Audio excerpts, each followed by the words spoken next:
కడపలో ఇన్ని మాటలు మాట్లాడారు. కడాన స్టీల్ ప్లాంట్ కూడా పెట్టకుండా నాటకాలు వేసే పరిస్థితి వచ్చింది.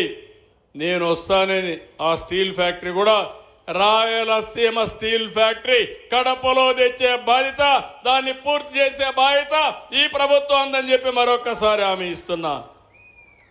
ఇలాంటివన్నీ చేయడానికి నేను వచ్చాను. ఇవి చేయాలంటే మీ సహకారం కూడా అవసరం. ఇప్పుడే ఇక్కడికి వచ్చినప్పుడు మెట్టూరులో లిఫ్ట్ ఇరిగేషన్ కింద కలువమందలపాడు, అంద్రి నీవా సుజల స్రవంతి కెనాల్ నుంచి 19వ కిలోమీటర్లో ఒక లిఫ్ట్ పెడితే 6,000 ఎకరాలు సుభిక్షం అవుతుందన్నారు. దీనికి 60 కోట్లు ఖర్చు అవుతుందన్నారు. 60 కోట్లు శాంక్షన్ చేసి అతి తొందరలో ప్రారంభిస్తామని కూడా మీ అందరికీ హామీ ఇస్తున్నా.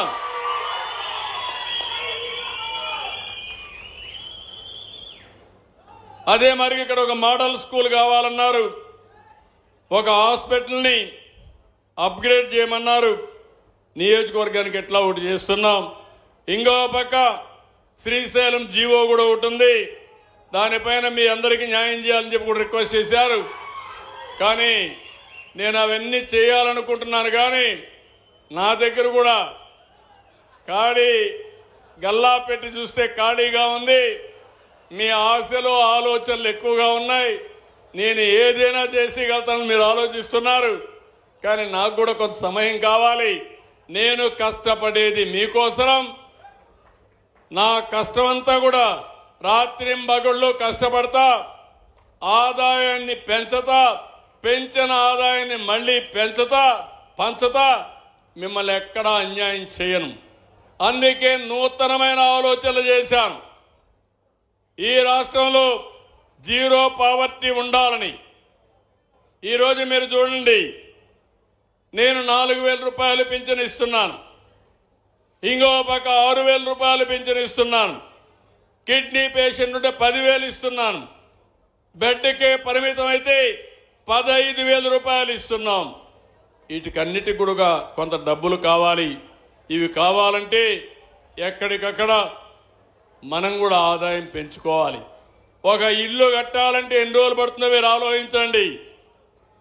ఈ రాష్ట్రంలో ఫ్యాక్టరీలు పెట్టే వాళ్ళందరూ పారిపోయారు. మళ్ళీ నేను వాళ్ళకి చెప్పి వాళ్ళందరినీ కూడా ఒప్పిస్తున్నా. కొంతమంది అడుగుతున్నారు, మీరుంటే మాకే బాధ లేదు, మళ్ళీ వేరే వాళ్ళు వస్తే, మళ్ళీ ఆ భూతం వస్తే మా పని ఏంటని అడుగుతున్నారు.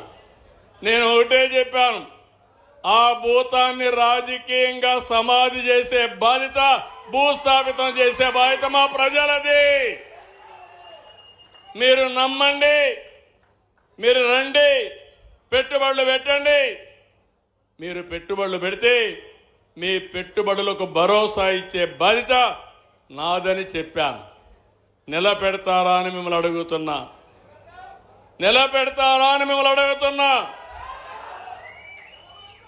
నేను అడుగుతున్నా ఒక మాట, ఏం తమ్ముళ్ళు, కులం తిండి పెడుతుందా అని అడుగుతున్నా. పెడుతుందా తిండి? మతం మన జీవితాలను మారుస్తుందా? మతం ఒకటే, ఒక విశ్వాసం. నేను తప్పు పట్టడం లేదు, కానీ ఆ విశ్వాసాన్ని నిలబెట్టుకోవాలి. హిందువులు మల్లికార్జున స్వామిని, వెంకటేశ్వర స్వామిని చేస్తారు. ముస్లింలు అల్లాని పూజిస్తారు. అదే మరిగా క్రిస్టియన్స్ యేసు ప్రభువుని ప్రార్థనలు చేస్తారు, తప్పలేదు. కానీ రాజకీయంగా మీ జీవితాలు మార్చేది రాజకీయ పార్టీలు, ప్రభుత్వ విధానాలు.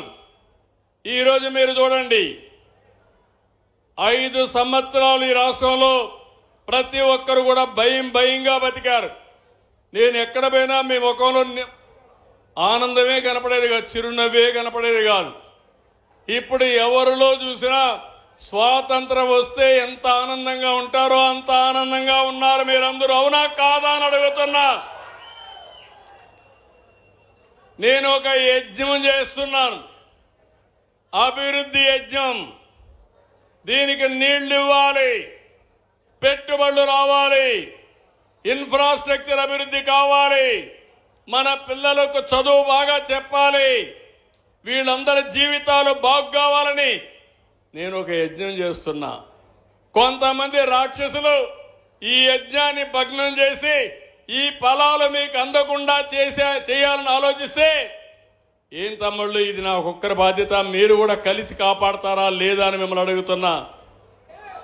ఎందుకంటున్నానంటే ఈరోజు అందరికీ న్యాయం చేసే party Telugu Desam party, NDA party.